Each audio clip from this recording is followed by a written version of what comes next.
नमस्कार. मी ज्योतिषशास्त्री आणि वास्तुविशारद धनश्री केळकर. आपल्या यूट्यूब चॅनलवर नेहमीप्रमाणेच तुम्हा सगळ्यांचं स्वागत.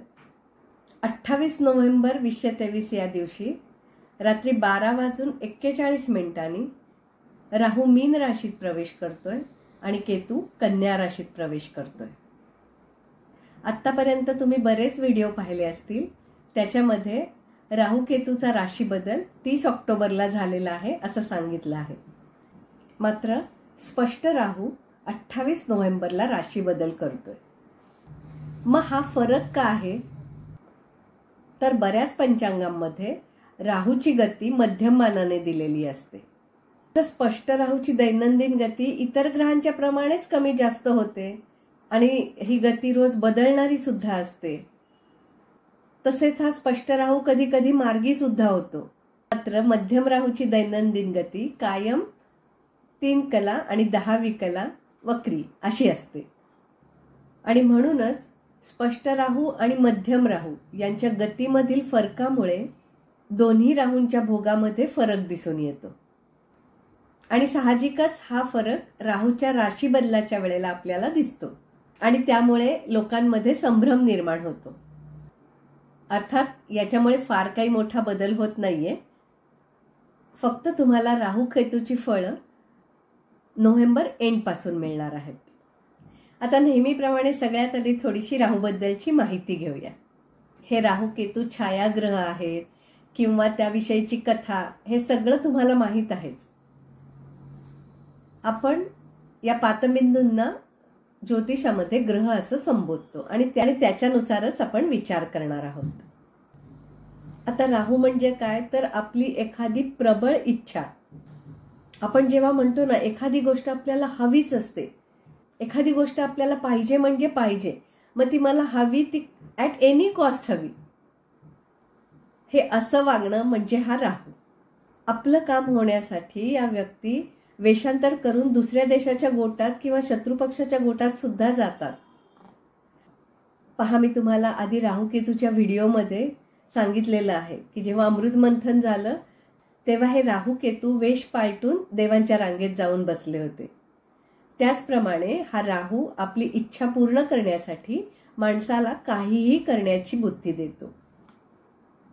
हा लपून छपून पाप करतो, दुष्टता करतो, दुसऱ्याचा शीलभंग करतो, दुसऱ्याचं धन कपटाने कमावतो, दुसऱ्याला फसवून त्याचं धन लुटतो, आपल्या कामासाठी षडयंत्र रचतो. हा राहू भ्रम आहे, हा बधीर आहे. दुसऱ्यांनी सांगितलेल्या चांगल्या गोष्टी हा कधीही ऐकत नाही. आता तुम्ही म्हणाल की म्हणजे हा राहू अगदी वाईटच आहे. पण तुम्ही असा सुद्धा विचार करा की तुम्हाला जर प्रबळ इच्छाशक्ती आहे आणि विचार करून एखादी गोष्ट तुम्ही मिळवण्याचा प्रयत्न केला, ती जिद्द ठेवली, तर हा राहू जो आहे याला आम्ही मटेरियलिस्टिक वर्ल्डचा राजा सुद्धा म्हणतो. हा रॉयल प्लॅनेट आहे. तो तुम्हाला कुठच्या कुठे नेऊन ठेवतो. पण याच्यासाठी तुमच्या मूळ कुंडलीतला राहू चांगला असायला हवा. तुमच्या कुंडलीत जर राहूची स्थिती चांगली असेल तर तुम्ही यशाच्या शिखरावर जाऊन पोचाल. आता हा राहू मीन राशीत येणार आहे.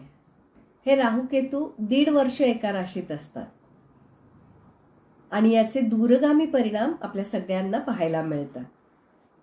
राहू शो ऑफ करतो. राहू जिथे असतो तिथे नेहमी तो शो ऑफ करतो आणि जिथे केतू असतो त्या ठिकाणी तुम्ही नेहमी आयसोलेट राहता. म्हणजे तुम्हाला आपल्या गोष्टी समोरच्याला सांगायला अजिबात आवडत नाहीत. आणि राहूच्या केसमध्ये तुम्ही समोरच्याला आपल्या गोष्टी प्रिटेंड करता. आजच्या व्हिडिओमध्ये आपण राहूचे मीन राशीतील गोचर भ्रमण सर्व लग्नांना कसं जाईल ते पाहणार आहोत. आता राहूने मीन राशीत प्रवेश केलाय. राहू मायेचा कारक आहे आणि मीन मनाची कारक राशी आहे. ही गुरुची राशी आहे. इतके दिवस गुरु राहू एकत्र मेष राशीत होते, त्यावेळी गुरु चांडाळ योग होता. आता राहू मीन राशीत आल्यामुळे हा गुरु राहू चांडाळ योग समाप्त होणार आहे. त्याचप्रमाणे इतके दिवस शनीची कुंभ राशीतून राहूवरती दृष्टी होती.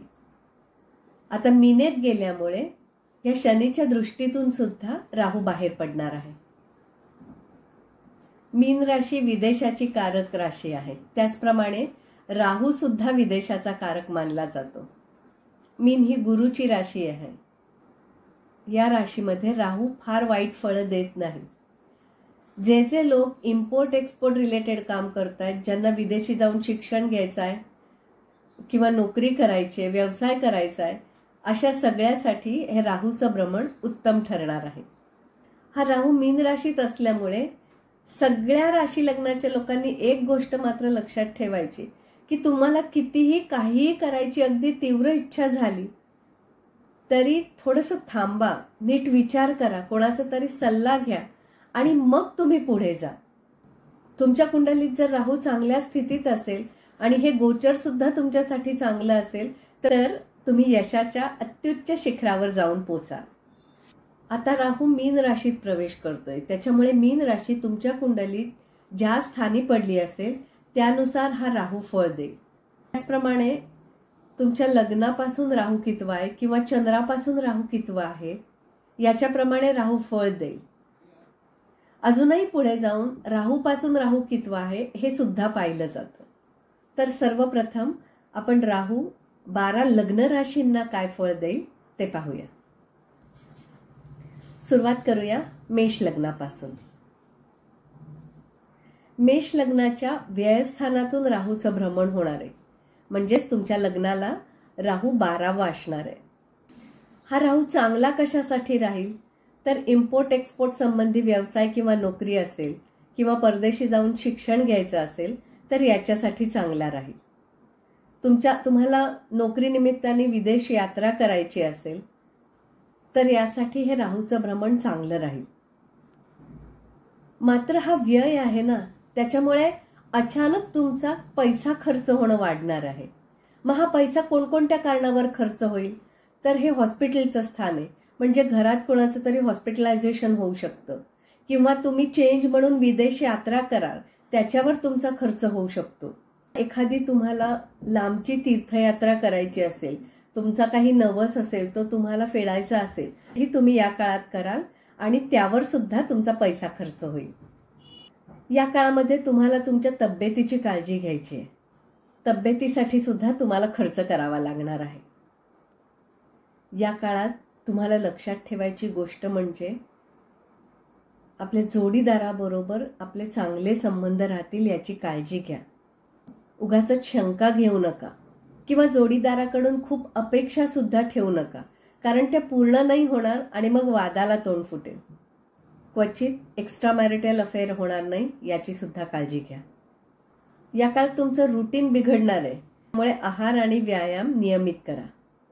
या राहूच्या वाईट फळांची तीव्रता कमी होण्यासाठी तुम्ही हॉस्पिटलमध्ये काही दान करा किंवा गरजू व्यक्तींच्या औषधोपचाराचा खर्च करा किंवा अंधशाळेमध्ये काहीतरी डोनेट करा. यामुळे राहूच्या अनिष्ट परिणामाची तीव्रता कमी होईल. वळूया वृषभ लग्नाकडे. वृषभ लग्नाच्या 11व्या म्हणजे लाभस्थानातून राहूचं गोचर भ्रमण होणार आहे. हे गोचर चांगलं म्हणलं जातं. या काळात तुम्ही मेंटली आणि फिजिकली बॅलन्स राहाल. तुम्हाला जे काही जुने त्रास असतील ते कमी होतील किंवा संपूनही जातील. तुमच्या शत्रूंचा नाश होऊन तुम्ही त्यांच्यावर विजय मिळवाल. हे इच्छापूर्तीचं स्थान आहे, त्याच्यामुळे तुमच्या इच्छा आकांक्षा पूर्ण होतील. तुमची समाजामध्ये प्रतिष्ठा वाढेल आणि जर तुमच्या मूळ कुंडलीत राहूचं स्थान चांगलं असेल तर तुम्हाला परदेशातूनही धनप्राप्ती होईल. 11व्या स्थानात राहूचं भ्रमण असल्यामुळे अर्थात तुम्हाला पैसे मिळतीलच, पण पैशाचा विनियोग विचारपूर्वक करा. याच्यासाठी तुम्ही ज्येष्ठांचा किंवा तुमच्या मित्रांचा सल्ला अवश्य घ्या, त्यांनी तुमचा फायदा होईल. मात्र काहीही झालं तरी पैशामुळे कोणाशी नातं तुटणार नाही याची काळजी तुम्ही नक्की घ्या, कारण फायनान्शियल मॅटरवरून वाद होण्याची शक्यता नक्की आहे. या काळात तुमचा पैसा इन्व्हेस्ट करण्यासाठी तुम्हाला लोक वेगवेगळ्या स्कीम्स सांगतील, तर कुठेही ब्लाइंडली पैसे लावू नका. या काळात तुम्ही तुमच्या पायांची काळजी घ्यायची आहे, विशेष करून गुडघ्यापासून खाली पायापर्यंत. जर त्यासंबंधी काही त्रास असला तर डॉक्टरांकडून औषध घ्या. वळूया मिथुन लग्नाकडे. मिथुन लग्नाच्या दशम स्थानातून राहूचं भ्रमण होणार आहे. या काळात तुम्हाला भरपूर प्रोफेशनल अपॉर्च्युनिटीज येतील. मात्र तुमच्या कामाच्या जबाबदाऱ्या म्हणजे रिस्पॉन्सिबिलिटीज सुद्धा खूप वाढतील. ह्या अपॉर्च्युनिटी ग्रॅब करा. त्याचप्रमाणे कामात जर तुमची रिस्पॉन्सिबिलिटी वाढली तर ती पूर्ण करा, पण त्याचं ॲप्रिसिएशन तुम्हाला लगेच मिळणार नाही, ते नंतर मात्र नक्की मिळेल. त्यामुळे सध्या काम करत राहणे हा मंत्र जपा. अर्थात काम करत राहा, फळाची अपेक्षा लगेच ठेवू नका. या काळात तुम्ही काम करत असलेल्या ठिकाणी वर्किंग एन्व्हायरमेंट सुद्धा ठीक असणार नाही किंवा तुमच्या कलिग सोबत तुमचं पटणार नाही, तर तुम्ही थोडंसं नमतं घ्या, पटवून घ्या, उगाच वाद घालू नका. काम करता करता येणाऱ्या सगळ्या चॅलेंजेसना सामोरे जा. तुम्ही ते पार कराल आणि त्याचं फळ तुम्हाला नंतर नक्की मिळेल.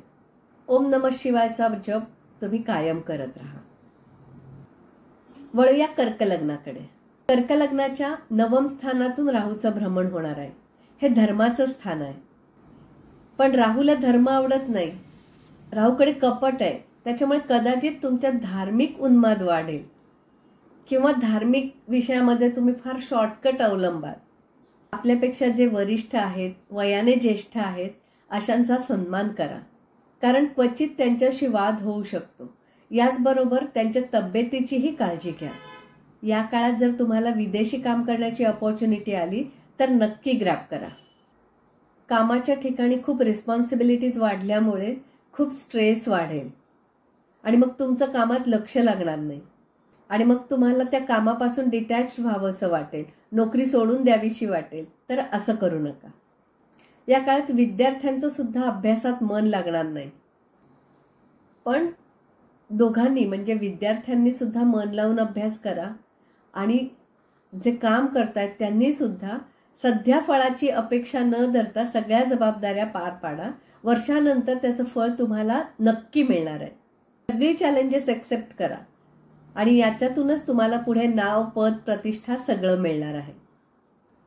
मग ही मनशांती राहण्यासाठी तुम्ही काय करायचंय तर दर बुधवारी शंकराच्या मंदिरात जायचंय. दूध, पाणी आणि काळे तीळ शंकराच्या पिंडीवर अर्पण करायचे आहे. वळूया सिंह लग्नाकडे.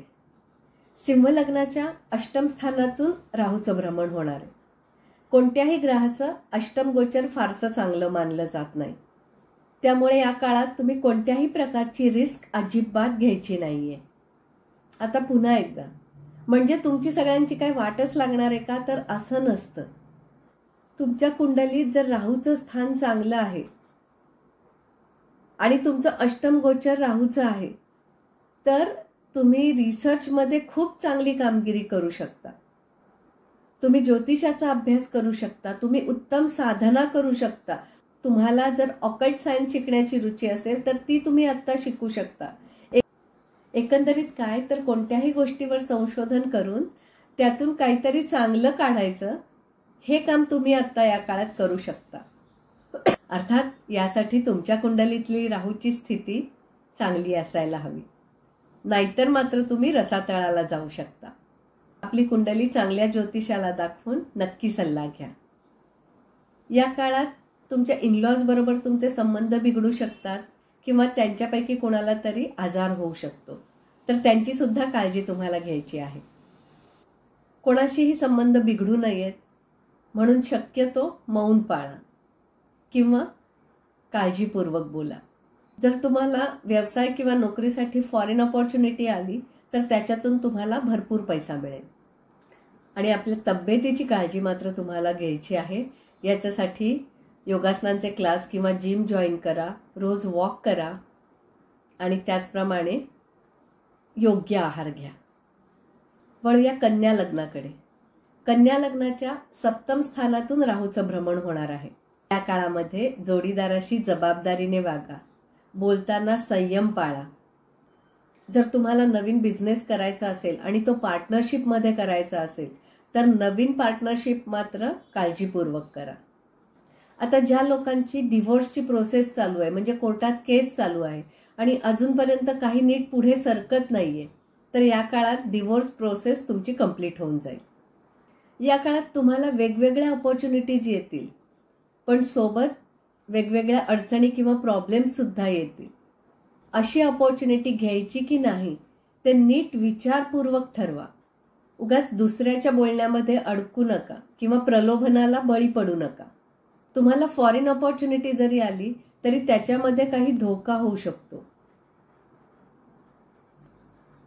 त्यामुळे ही अपॉर्च्युनिटी घेताना तुम्हाला डॉक्युमेंट्स एकदम क्लिअर ठेवायला हवे. कोणतीही छोटीशी सुद्धा इल्लीगल गोष्ट तुम्हाला करायची नाहीये, नाहीतर तुम्ही अडकले जाल. मात्र ही सगळी काळजी घेऊन जर तुम्ही फॉरेन अपॉर्च्युनिटी घेतली तर मात्र तुम्हाला उत्तम यश मिळेल. शंकराची आराधना नक्की करा.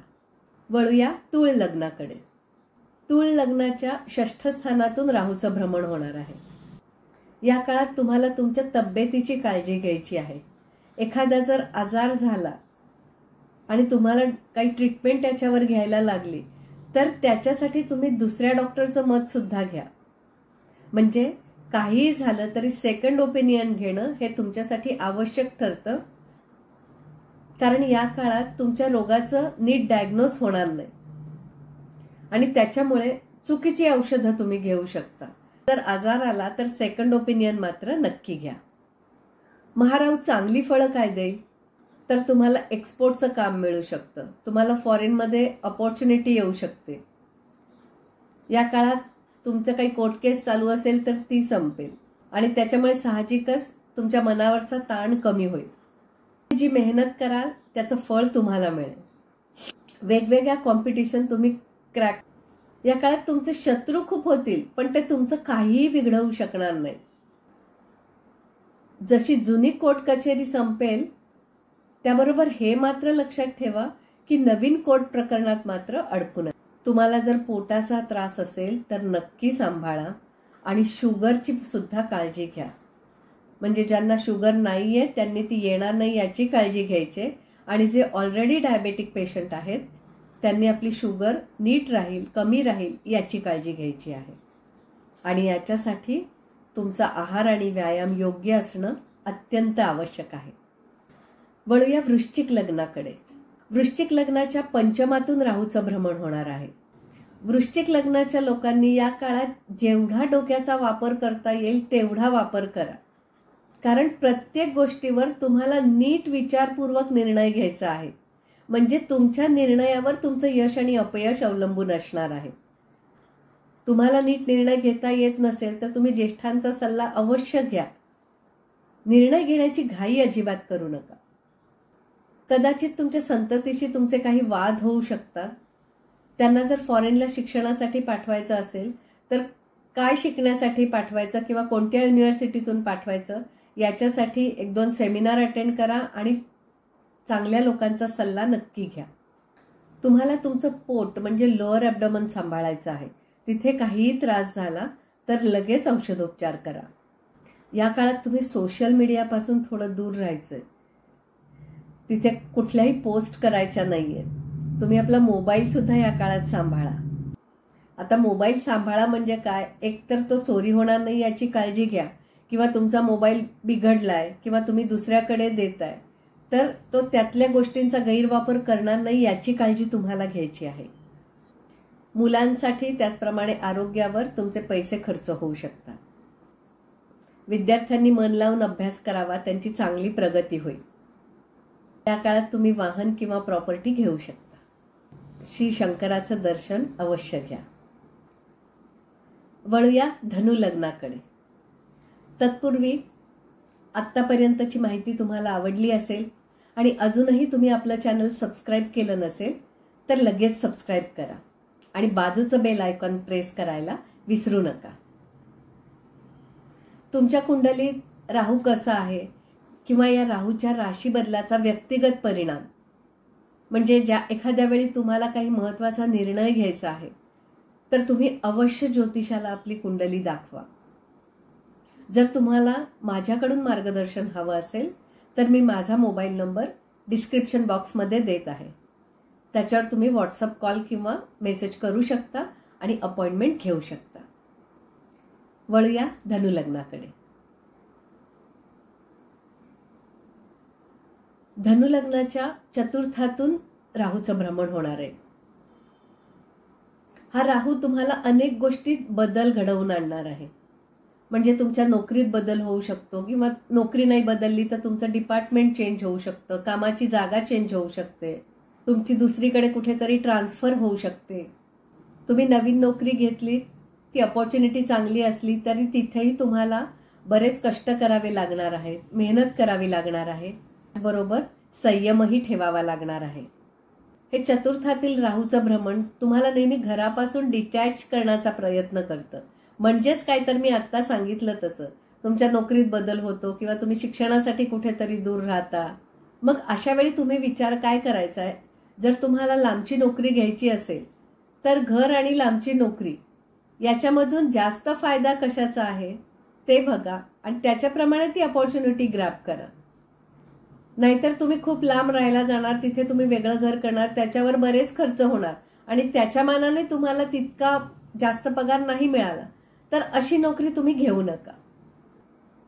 या काळात तुम्हाला एक्स्ट्रा सोर्स ऑफ इन्कम सुद्धा मिळेल, तो ग्रॅब करा, त्याच्यातून तुम्हाला पैसा नक्की मिळेल. मात्र या काळात तुम्हाला तुमच्या आईच्या तब्येतीची काळजी मात्र घ्यायची आहे. जर तुमच्या मनात द्वंद्व निर्माण झालं की मी घरासाठी जास्त वेळ देऊ की लांब जाऊन नोकरी करू, तर तुमच्याच डोक्याने विचार करा, कोणाचाही सल्ला घेऊ नका. तुम्हाला जे योग्य वाटेल ते तुम्ही करा. या काळात तुम्ही नवीन घर किंवा कार सुद्धा खरेदी करू शकता. अर्थात त्याच्यासाठी तुमच्या कुंडलीत चांगले योग असायला हवेतच. वळूया मकर लग्नाकडे. मकर लग्नाच्या तृतीय स्थानातून राहूचं भ्रमण होणार आहे.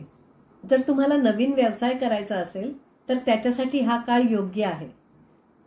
एखादं नवीन काम सुरू होईल. जे लोक ग्लॅमरच्या क्षेत्रात आहेत, मीडियाच्या क्षेत्रात आहेत, किंवा ट्रान्सपोर्ट रिलेटेड काम करतायत, मीडिया रिलेटेड काम करतायत, टेलिफोनिक रिलेटेड काम करतायत, रेल्वे संबंधी काम करतायत, अशा सगळ्या लोकांना या राहूच्या भ्रमणाचा खूप चांगला फायदा होईल. जर तुम्हाला इथे काही अपॉर्च्युनिटीज आल्या तर नक्की ग्रॅब करा. त्याच्यासाठी काही परीक्षा द्यायची असेल तर ती नक्की द्या. या काळात तुमच्याकडून छोट्या छोट्या यात्रा होतील. कधी त्याच्यातून आनंद मिळेल तर कधी त्याच्यातून पैसा सुद्धा मिळेल. या काळात तुम्हाला मानसन्मान मिळेल, पण तुम्ही तुमच्या जुन्या चुका टाळायला हवे. त्यामुळे तुमचं कुटुंबातील रिलेशनशिप चांगलं राहील. तुमचं 7.5चा सुद्धा शेवटचं अडीचकं चालू आहे. या काळात तुम्ही खूप मेहनत करा, तुम्हाला तुमच्या मेहनतीचं फळ नक्की मिळेल. तुम्ही शेजाऱ्यांशी भांडायचं नाहीये किंवा पार्किंग इश्यूवरून अजिबात भांडायचं नाहीये. तोंडावर म्हणजेच रागावर नियंत्रण ठेवा. तुमची टीनेज मधली मुलं असतील, आजकाल नाईट आऊटचं फॅड खूप वाढलेलं आहे, तर या काळात शक्यतो आपल्या मुलांना नाईट आऊटसाठी पाठवू नका. आणि ओव्हरऑल तुम्ही सुद्धा फ्रेंड सर्कल पासून सावधानता बाळगा. तुमच्या छोट्या भावंडांकडून क्वचित तुम्हाला खुशखबरी ऐकायला येईल. वळूया कुंभ लग्नाकडे. कुंभ लग्नाच्या द्वितीय स्थानातून राहूचं भ्रमण होणार आहे. आपल्या कुटुंबात वाद होणार नाही आणि आपल्या वागण्याने किंवा आपल्या बोलण्याने तो वाढणार नाही याची काळजी तुम्हाला घ्यायची आहे. कारण कुटुंबात जर काही वाद झाला आणि तुम्ही खूप बोललात तर तो वाद खूप चिघळेल. म्हणून संयम ठेवा. सगळ्यांचं ऐकून घ्या, सगळ्यांना समजून घ्या. या काळात तुमचा अनावश्यक खर्च वाढेल आणि त्याच्यामुळे कदाचित फायनान्शियल क्रंचेस येऊ शकतो. त्यामुळे आत्तापासूनच पैसे साठवून ठेवण्याची सवय लावा. अनावश्यक ठिकाणी खर्च करू नका. त्याचबरोबर कुणाला पैसे उधार देऊ नका, कारण ते पैसे परत येणार नाही. या काळात तुम्ही तुमच्या पर्सनल गोष्टी कोणाशीही शेअर करू नका. समोरचा त्याचा गैरफायदा घेऊ शकतो. थोडक्यात हे भ्रमण तुम्हाला काही पॉझिटिव्ह फळं देणारे, काही निगेटिव्ह फळं देणारे. पैसा मिळेल सुद्धा, पण अनावश्यक खर्च सुद्धा होईल. प्रॉपर्टी खरेदी करू शकता, पण त्याच्यात अडचणी येऊ शकतात. एकंदरीत काय, पैशाच्या लेनदेनमध्ये सांभाळून राहा. वळूया मीन लग्नाकडे. तुमच्या लग्नातूनच राहूचं भ्रमण होणार आहे. त्यामुळे तुमचं नेचर थोडंसं अग्रेसिव्ह होईल. तुम्ही स्वतःबद्दल जास्त विचार करायला लागाल. म्हणजे काय, तर स्वतःच्या ग्रूमिंगकडे लक्ष द्या. पण हे करताना तुम्ही ओव्हर अग्रेसिव्ह मात्र होऊ नका. आपल्या लोकांना आपल्या बोलण्याचा त्रास होईल असे शब्द वापरू नका. आपल्या जोडीदाराची तब्येत सांभाळणं अत्यंत आवश्यक आहे. लग्नातून जेव्हा राहूचं भ्रमण होतं तेव्हा मीच सगळ्यांचा भगवान आहे असा काहीतरी भ्रम होतो. कारण राहू भ्रम आहे ना, तर अशा भ्रमात राहू नका. यामुळे तुमचे एकमेकांशी असलेले संबंध बिघडू शकतात, तर काळजी घ्या. जर तुम्हाला किडनीचा त्रास असेल, शुगरचा त्रास असेल, तर त्याची काळजी नीट घ्या. औषधोपचार वेळोवेळी करा. रोज फिरायला जाणं म्हणजे वॉक अत्यंत आवश्यक आहे. व्यायाम आणि आहार याच्यामध्ये हयगय करू नका. आता हे झालं लग्नाकडून राहूचं भ्रमण काय फळ देईल. आता अगदी थोडक्यात तुमच्या चंद्र राशीपासून राहू कितवा आहे त्याच्याप्रमाणे काय फळ मिळेल ते पाहूया. जर तुमची मीन राशी असेल तर तुमच्या चंद्राबरोबरच राहू असणार आहे. अशा वेळी धनहानी होते, बरोबर मान प्रतिष्ठा याची सुद्धा हानी होते आणि याच्यामुळे आपली पद प्रतिष्ठा सांभाळा. तुमच्या चंद्रापासून दुसऱ्या स्थानी राहू असेल म्हणजे तुमची कुंभ राशी असेल तर तुमच्या कुटुंबात काहीतरी वादविवाद किंवा त्रास होऊ शकतो. तुम्हाला वाणीवर संयम ठेवणं आवश्यक आहे. तुमच्या चंद्रापासून तिसरा राहू असेल म्हणजे तुमची मकर राशी असेल तर हे राहूचं भ्रमण तुम्हाला चांगलं फळ देईल. याचं फळ सुख असं सांगितलेलं आहे. जर तुमचा चंद्रापासून चौथा राहू असेल म्हणजे तुमची धनुरास असेल तर हा राहू नेहमी तुमच्या मनामध्ये कसली तरी भीती निर्माण करतो किंवा तुम्हाला सतत काहीतरी शंका येत राहतात की मला काही होणार नाही ना, तर याच्यासाठी मेडिटेशन आवश्यक आहे. जर तुमच्या चंद्रापासून पाचवा राहू असेल म्हणजे तुमची वृश्चिक राशी असेल तर याचं फळ शोक सांगितलेलं आहे. म्हणजे परिवारामध्ये क्वचित एखादी अशी घटना घडू शकते की ज्याच्यामुळे घरातील माहोल अशांत राहील. जर तुमच्या चंद्रापासून सहावा राहू असेल म्हणजे तुमची तूळ राशी असेल तर तुम्हाला धनलाभ होईल, शत्रूंचा नाश होईल, तुम्हाला सक्सेस मिळेल आणि त्याच्यामुळे पैसा मिळेल. जर तुमच्या चंद्रापासून सातवा राहू असेल म्हणजे तुमची कन्या रास असेल तर तुमचे छोटे छोटे प्रवास होतील. मात्र या प्रवासात तुम्ही चोरांपासून सावध राहायचं आहे किंवा प्रवासात एखादा काळा किंवा विचित्र माणूस, ओबडधोबड माणूस असेल तर त्याच्यापासून तुम्ही सांभाळायचं आहे. जर तुमच्या चंद्रापासून आठवा राहू असेल, तुमची सिंह रास असेल तर तुम्हाला जर एखादा दीर्घकालीन आजार असेल किंवा जुना आजार असेल त्याच्यावर योग्य औषधोपचार करा. किंवा जर तुम्हाला कुठलाही त्रास झाला तर त्याचं डायग्नोज नीट करून घ्या. याच्यासाठी डॉक्टरांचं सेकंड ओपिनियन घ्या. शरीराच्या प्रायव्हेट पार्टला काही त्रास होऊ शकतो.